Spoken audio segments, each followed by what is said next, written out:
আসসালামু আলাইকুম। সবাই কেমন আছেন? আশা করি ভালো আছেন। আমি ভালো নেই। কারণ আমার এই ছাগলটার আপনার বাচ্চা হওয়ার কথা ছিল।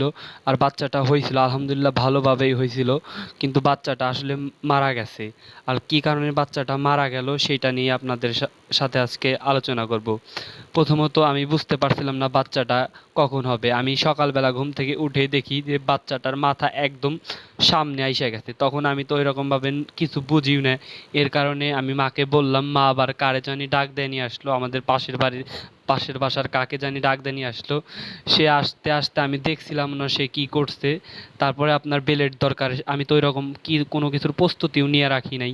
আর বেলেট দরকার। আমি বেলেট আনতে গেছি আর এই মুড়া দেখি যে উনি বাচ্চাটা বের করছে।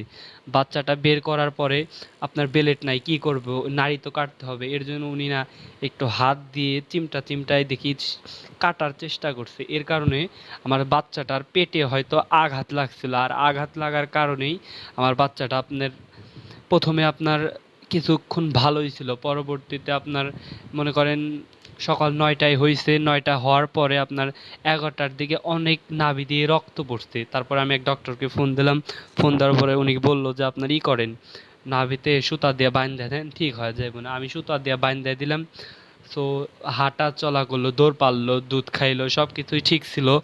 কিন্তু রাইতেও ঠিক ছিল, ১১টা ১২টা পর্যন্ত ঠিক ছিল। কিন্তু একটার পরে থেকে যে বাচ্চার যে নাভি আছে, নাভির গোড়ায় একদম উপরে আপনার যেখানে চামড়া চামড়া থাকে একদম পশমের ভিতরে ফোলা শুরু করলো।